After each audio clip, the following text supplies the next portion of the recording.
नमस्कार,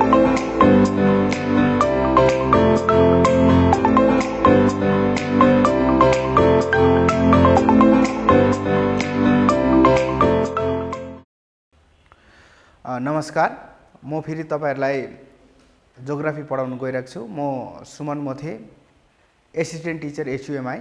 अनि हामीले लास्ट टाइम गरेको जुन चाहिँ पपुलेसन एन्ड सेटलमेन्ट च्याप्टर जुन चाहिँ 3टा एपिसोड गर्यौं, त्यसको आज चाहिँ म यो च्याप्टर सक्छु अनि यो कम्प्लिट गर्ने छु। अनि त्यो कम्प्लिट गरेपछि म आशा राख्छु तपाईहरुले सबै क्वेशन आन्सर्स गर्नुहुन्छ होला भनेर। अनि अब सुरु गरौँ पपुलेसन एन्ड सेटलमेन्टको यो last portion. Okay, pattern of rural settlement. पहिला प्याटर्न अफ रुरल सेटलमेन्ट भन्नु अगाडि लास्ट टाइम हामीले रुरल सेटलमेन्ट हामीले गर्यौं। रुरल सेटलमेन्ट भनेको के हो अघि गाउँ बस्तीमा बस्ने पपुलेसनलाई रुरल सेटलमेन्ट भन्दो रहेछ। त्यहाँबाट रुरल सेटलमेन्ट र अर्बन सेटलमेन्टको डिफरेन्स के हो त्यो हामीले पढ्यौं हैन। त्यहाँबाट त्यो पछाडी हामीले के गर्यौं भन्दाखेरि फंक्सन अफ रुरल सेटलमेन्टहरु गर्यौं। त्यो पार्ट गर्यौं हैन। त्यसको अगाडि डेमोग्राफिक ट्रान्जेक्सन गर्यौं, पपुलेसन डेमोग्राफिक ट्रान्जेक्सन गर्यौं। अनि अझै हामीले त्यसको अगाडि अझै के पनि गर्यौं भन्दाखेरि पपुलेसन पिरामिड गर्यौं। त्यसको अगाडि फर्स्ट क्लासमा हामीले म्यान ल्यान्ड रेशियो गर्यौं है, डेन्सिटी अफ पपुलेसन गर्यौं। त्यो हामीले पहिलादेखि गर्दै आएर आज लास्टमा चाहिँ हामीले यहाँदेखि सुरु गर्छौं। त्यो चाहिँ के हो भने pattern of rural settlement. Okay, pattern of rural सेटलमेन्टमा नम्बर 1 मा आउँछ लिनियर सेटलमेन्ट है। अब यो लिनियर सेटलमेन्ट भनेको चाहिँ के हो भन्दाखेरि चाहिँ सम्झिनुहोस् दार्जिलिङबाट हामी सट र यता दार्जिलिङ गभर्नमेन्ट कलेजपट्टि हामी खुर्र जाँदैछौँ भने लेबुङसम्मको हेर्नुहोस्, त्यो जग्गाको सेटलमेन्ट हामी के देख्छौँ भने बाटोको साइडमा लहरै घरहरू हुन्छ हो कि। कालिम्पोङमा पनि हामीले देख्छौँ, कालिम्पोङको बजारबाट सट्टै उता पेदुङतिर गयौँ भने प्राय तोपखानाको सेटलमेन्टहरू है, बाटोको छेउछेउ भएर त्यहाँ घर बनिएको छ हो। त्यस्तो प्रकारको सेटलमेन्टलाई चाहिँ हामीले लिनियर सेटलमेन्ट भन्छ। अब यो सेटलमेन्ट चाहिँ कहाँ पाउँछौँ भन्दाखेरि बाटोको छेउ, रेलवे लाइनको अलिक टाढोबाट कुदेर गएको सेटलमेन्टहरूलाई चाहिँ लिनियर सेटलमेन्ट भन्छ। Number 2 circular settlement. अब बाटोको छेउछेउबाट गएको चाहिँ घरहरू चाहिँ लिनियर सेटलमेन्ट हो। सर्कुलर चाहिँ कस्तो हुन्छ भन्दाखेरि सर्कुलर सेटलमेन्ट चाहिँ हामीले देख्न सक्छौँ। यहाँकै इक्जाम्पल दिँदाखेरि, यहीँ वरिपरि क्षेत्रकै इक्जाम्पल दिँदाखेरि मिरिक कृष्णनगर हो कि, त्यहाँनिर कृष्णनगरमा मिरिक झिल छ नि है। त्यो झिल वरिपरि घर जुन चाहिँ बसेको छ, बिचमा बनाउनु सक्दैन, पानी छ त्यहाँ, वाटर बडिज छ। त्यसले गर्दाखेरि त्यो पोखरी वरिपरि के छ, घर पोखरीको जस्तो सेप छ त्यस्तै। अनि पोखरी त प्राय गोलै हुन्छ सेप हो। यस्तो प्रकारको सेटलमेन्ट जुन चाहिँ सेटलमेन्ट चाहिँ पोखरी वरिपरि हुन्छ त्यसलाई चाहिँ हामीले लिनियर सेटलमेन्ट भन्छ। यो नैनीतालतिर पाउँछौँ हामीले। त्यहाँबाट रेक्टेङ्गुलर प्याटर्न हेर्नुहोस्, प्याटर्न अफ रुरल सेटलमेन्टमा नम्बर 3 मा छ रेक्टेङ्गुलर प्याटर्न। अब रेक्टेङ्गुलर प्याटर्न चाहिँ लिनियर सेटलमेन्ट चाहिँ एउटा बाटोमा सुरु गएको सेटलमेन्ट हो, तर त्यो बाटो चाहिँ चारपट्टिबाट जोडिएको छ भने चाहिँ त्यो चारपट्टिबाट जोडिएको बाटोमा चारैपट्टिको जुन चाहिँ लिनियर सेटलमेन्ट छ त्यसलाई चाहिँ हामीले रेक्टेङ्गुलर प्याटर्न भनेर भन्छौँ। अन्त त्यहाँबाट आउँछ नम्बर 4 मा star like pattern. Star like pattern चाहिँ त्यो एउटा जग्गाबाट चारैपट्टि फिजिएर गएको सेटलमेन्ट। चारैपट्टि फिजिएर गएको भन्दाखेरि चाहिँ एउटा टाउन छ, सिटी छ, त्यहाँबाट थुप्रै बाटोहरू गएको हुन्छ नि। त्यो बाटोको यसरी छरिएर गएको बाटो जुन चाहिँ हुन्छ, त्यो बाटोको वरिपरि लिनियर सेटलमेन्ट जुन चाहिँ हुन्छ त्यो एउटा जग्गा, दुईटा जग्गा, तीनटा जग्गा, चारटा जग्गा भएर बीचबाट यसरी निस्केको सेटलमेन्टहरूलाई चाहिँ हामीले के भन्छ, स्टार लाइक प्याटर्न सेटलमेन्ट। यो चाहिँ रुरल सेटलमेन्टको। त्यहाँबाट अर्को हामीले देख्छौँ टेरिस और काउन्टुर प्याटर्नमा चाहिँ के देख्छौँ भने हाम्रोतिर भएको सेटलमेन्ट हो कि। हाम्रोतिर भएको प्याटर्न जस्तै पहाडमा घरहरू के बनाउँछ, गरामा माथिल्लो गरा, त्यहाँबाट 2-4वटा गरा छ, तल्लो गरा हो कि। त्यस्तो प्रकारले बनिएको जुन चाहिँ टेरिस गरामा बनिएको जुन चाहिँ सेटलमेन्टहरू छ त्यो टेरिस और काउन्टुर सेटलमेन्ट हो। नम्बर 6 मा सेपलेस प्याटर्न। अब यो नम्बर 1 मा लिनियर, नम्बर 2 मा सर्कुलर, नम्बर 3 मा रेक्टेङ्गुलर, नम्बर 4 मा स्टार लाइक, नम्बर 5 मा टेरिस और काउन्टुर प्याटर्न अघि। नम्बर 6 मा सेपलेस प्याटर्न। यो सेपलेस प्याटर्न भनेको चाहिँ यो चाहिँ कुनै एउटा पार्टिकुलर सेप हुँदैन, जताभावी छरेर गएको सेटलमेन्ट हो। त्यसको कुनै एउटा पार्टिकुलर सेप हुँदैन, जता पाए त्यतै घर बनिएको छ भने। यो चाहिँ प्राय इन्डियाभरि नै छ। तमिलनाडुमा हामी देख्छौँ, उत्तर प्रदेशमा पनि प्रशस्तै देख्छौँ, बिहारमा पनि देख्छौँ, यस्तो प्रकारको सेटलमेन्टहरू देख्छौँ। अब हेर्नुहोस् यहाँ, in India more than 69% of people live in the rural areas भनेको छ। हामी सानो हुँदाखेरि हामीले देख्थ्यौँ 80% of people live in the rural areas, गाउँ बस्तीमा बस्छ भन्थ्यो। अहिले त्यो बिस्तारै चेन्ज हुँदैछ। अहिले 2011 को सेन्ससमा चाहिँ 69% चाहिँ कहाँ बस्छ? गाउँतिर बस्छ। Next urbanisation or urban settlement. अब यो सकेपछि चाहिँ हामी अर्बनाइजेसन, अहिलेसम्म गरेको चाहिँ हामीले रुरल सेटलमेन्ट है, गाउँ बस्तीको सेटलमेन्ट, सहर बजारदेखि टाढोको सेटलमेन्ट। अब चाहिँ हाम्रो अर्बन सेटलमेन्ट भनेको सहर बजारको के अरे सेटलमेन्ट। अब अर्बन सेटलमेन्ट चाहिँ के हो भन्दाखेरि no settlement can be called an urban settlement in India till it can support a minimum population of 5000 persons भनेको छ। 5000 भन्दाखेरि कम्ती बसोबासो गर्ने जग्गामा चाहिँ हामीले अर्बन सेटलमेन्ट भन्दैन भनेको छ। भनेपछि कुनै पनि अर्बन सेटलमेन्ट हुनु लागि एटलिस्ट त्यहाँको पपुलेसन चाहिँ कति हुनुपर्ने रहेछ भन्दाखेरि 5000 हुनुपर्ने रहेछ। यो चाहिँ इन्डियाको क्राइटेरियामा चाहिँ आउँछ। त्यहाँबाट हेरौँ, कोही बेला आउँछ यो स्ट्याटोरी टाउन भन्ने चाहिँ कोही बेला के आउँछ भन्दाखेरि वाट इज स्ट्याटोरी टाउन, 1 मार्क्सको आउँछ है।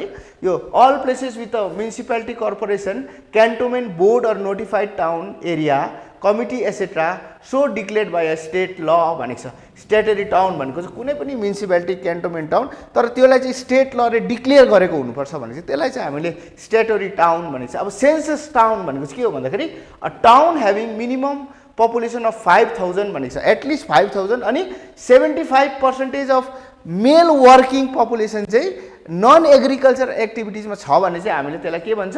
सेन्सस टाउन भनेर भनेको छ। Okay, types of urban settlement हेर्नुहोस् है। टाइप्स अफ अर्बन सेटलमेन्ट, अघि हामीले रुरल सेटलमेन्ट हेऱ्यौँ, अब अर्बन सेटलमेन्टमा टाइप्स हो। यो चाहिँ टाइप्स चाहिँ के हो भन्दाखेरि excuse me, number 1 administrative settlement. Administrative settlement भनेको एडमिनिस्ट्रेटिभ कुनै पनि एडमिनिस्ट्रेटिभ कामले गर्दाखेरि त्यहाँ सेटलमेन्ट भयो। सम्झिनुहोस् कालिम्पोङ टाउन, कालिम्पोङ बजार चाहिँ यो सेटलमेन्ट बढेर गएको एउटा कारण चाहिँ के पनि हो भन्दाखेरि यहाँनिर डिस्ट्रिक्ट अफिस छ, यहाँनिर पुलिस स्टेसन ठुलो छ अघि, पिएस कालिम्पोङ प्रायः हामी देख्छौँ डिस्ट्रिक्ट छ, धेरैवटा कामहरू हामी ब्लक 1 को ब्लक अफिस छ हो। यस्तो प्रकारले जस्तै हामीले अर्को इक्जाम्पल हेर्दाखेरि इन्डियाको इक्जाम्पल हेर्दाखेरि दिल्ली हेरौँ न, दिल्लीमा पार्लियामेन्ट हाउस छ, सुप्रिम कोर्ट छ है। यो प्रकारले सेटल भएको छ। यही कुराहरूले गर्दाखेरि सेटलमेन्ट बढेको छ भने चाहिँ यसलाई एडमिनिस्ट्रेटिभ सेटलमेन्ट भन्छ। कमर्सियल अर्बन सेटलमेन्ट भनिन्छ। अब कमर्सियल अर्बन सेटलमेन्ट भनेको कमर्सियलले गर्दाखेरि चाहिँ त्यो अर्बन सेटलमेन्ट बढेर गएको छ। अब इन्डियाको कमर्सियल अर्बन सेटलमेन्टमा एउटा राम्रो इक्जाम्पल हामीले देख्दाखेरि के देख्छौँ भन्दाखेरि मुम्बई यो कहाँनिर छ? एरेबियन सीको के अरे उयसमा सिचुएटेड छ, के अरे कोस्टमा सिचुएटेड छ। अब त्यो कोस्टमा सिचुएटेड भएकोले गर्दाखेरि बाहिरबाट जहाजहरू आउँछ, थुप्रै देशसँग कनेक्टेड छ।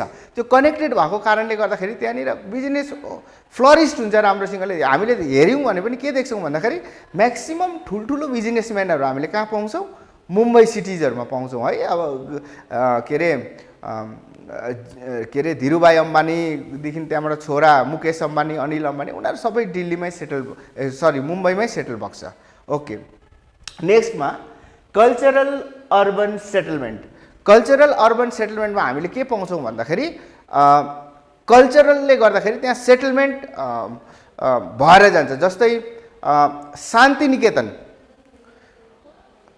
रविन्द्रनाथ टेगोर, कविगुरु रविन्द्रनाथ टेगोरले त्यो जग्गामा एउटा स्कुल युनिभर्सिटी खोलेको कारणले गर्दाखेरि त्यहाँनिर त्यो बढेर गयो। त्यहाँ बिस्तारै त्यहाँ मान्छेहरू सेटलमेन्ट हुनु थाले। केले गर्दाखेरि भन्दाखेरि त्यहाँनिर के छ? शान्तिनिकेतन छ, विश्वभारती छ, त्यसले गर्दा त्यस्तो टाइपको सेटलमेन्ट भयो। अर्को हामीले इक्जाम्पल यो कल्चरल अर्बन सेटलमेन्टमा हामीले लखनऊ पनि लिन सक्छौँ। अघि लखनऊमा आर्ट एन्ड कल्चर एकदमै रिच छ, त्यसले गर्दा त्यो जग्गाहरूमा चाहिँ के हुन्छ? पपुलेसन बिस्तारै त्यस्तो के अरे त्यस्तो अब जस्तै सम्झिनुहोस् इन्ट्रेस्ट भएको मान्छेहरू अघि मलाई अब अलिकति आर्ट र कल्चरमा इन्ट्रेस्ट छ अरे कुनै पनि एउटा स्पेसली भने त्यो जग्गाहरूमा नानीहरू पढ्नु पठाउँछ है, त्यो जग्गामा उनीहरूलाई ट्रेनिङ गर्नु पठाउँछ, त्यसले गर्दा यो टाउनहरू डेभलप भएर जान्छ। मिलिट्री अर्बन सेटलमेन्ट, यो स्पेसली मिलिट्रीहरू नै सेटलमेन्ट क्यान्टोनमेन्ट एरियाहरू प्रायः प्रायः हामी भन्छौँ। यसको इक्जाम्पल चाहिँ हामी लिन सक्छौँ कानपुर हो इन्डियाको। रेसिडेन्सियल अर्बन सेटलमेन्ट, अब यो चाहिँ प्रायः मान्छे नै बसोबासो गर्ने कारणले गर्दाखेरि चाहिँ रेसिडेन्सियल अर्बन सेटलमेन्ट, सोनापुरहरू इक्जाम्पल हो यसको।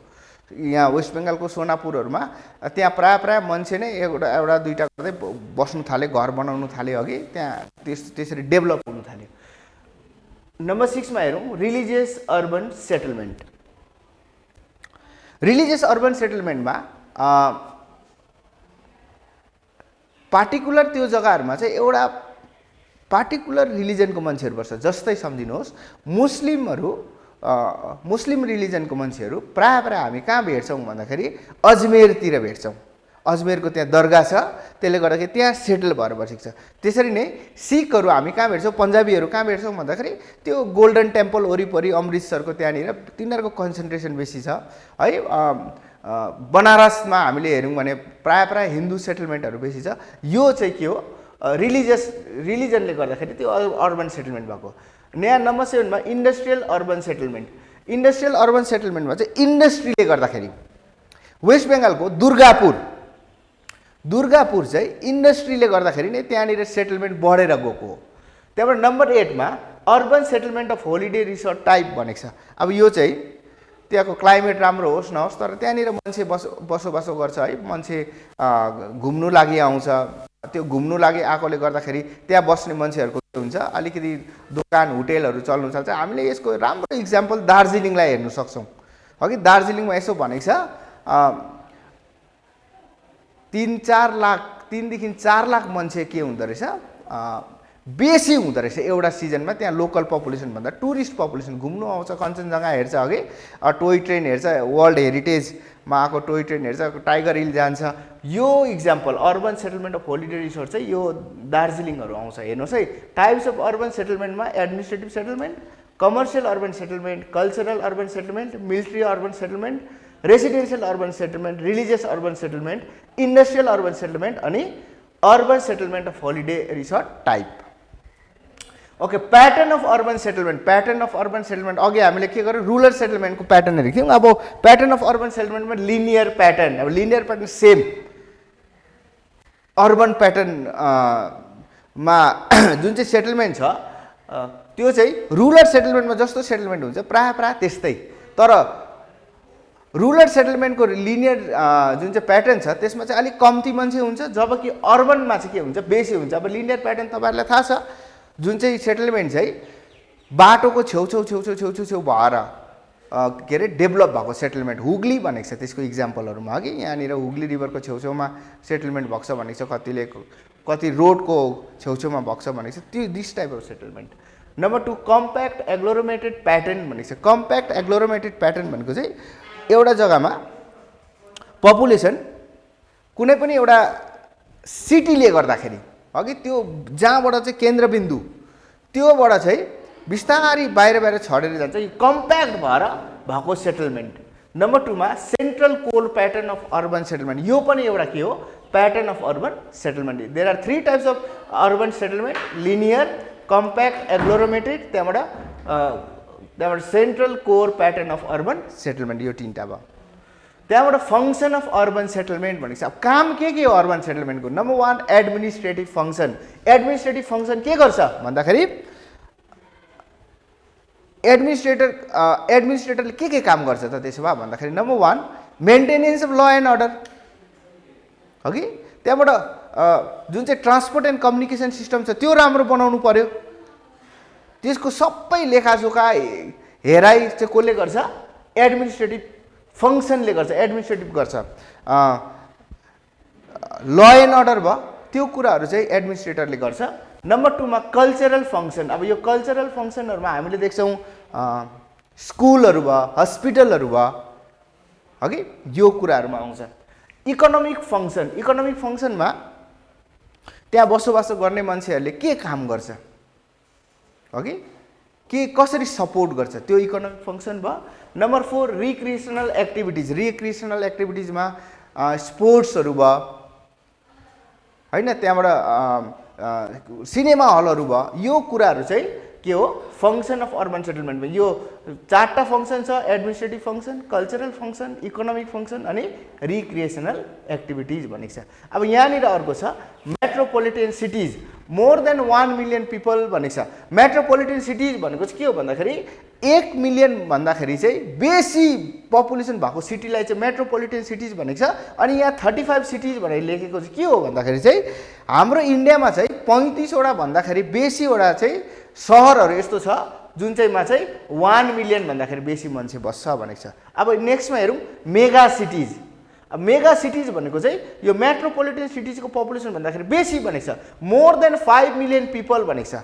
जुन चाहिँ एउटा सिटीमा चाहिँ कति अरे 5 मिलियन पिपल भन्दाखेरि बेसी बस्छ भने चाहिँ त्यसलाई चाहिँ हामीले के भन्छ मेगा सिटिज भनेर भनेको छ। अनि त्यो चाहिँ त्यस्तो सिटिजहरू चाहिँ इन्डियामा 8 वटा छ भनेको छ। मुम्बई, दिल्ली, हैदराबाद यो सिटिजहरू आउँछ।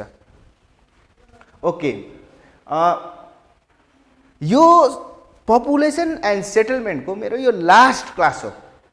प्रोबेबली नेक्स्ट क्लासमा म अर्कै च्याप्टर लिएर आउँला, तर यो लास्ट क्लासको जतिवटा क्वेसन पहिला मैले जुन क्वेसनहरू देख्थेँ त्यो क्वेसनहरू तपाईँहरूले सबले के गर्नुहोस् सल्भ गर्नुहोस् अनि सल्भ गरेर खाता बनाएर राख्नुहोस् भन्ने मेरो अनुरोध छ, हगि।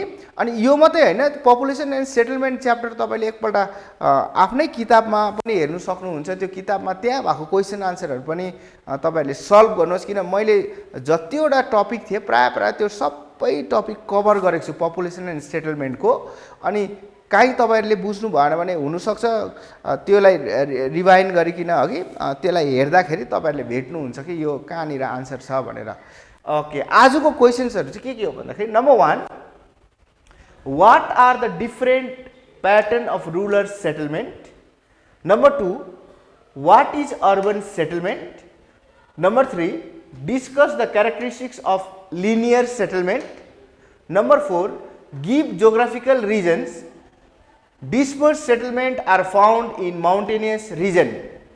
Number 5, discuss the function of urban settlement. Okay, यो चाहिँ भयो आजको क्लास। अनि तपाईहरुले घरमा बसेर यो क्लासहरु हेरेर यो क्वेशन्सहरु हेरेर यो एक्सप्लेन गरेको सबै सरहरुले पढाउनु भएको एक्सप्लेनहरु गरेको हेरेर तपाईहरुले आन्सर सल्भ गर्नुहुन्छ भन्ने म आशा राख्दछु।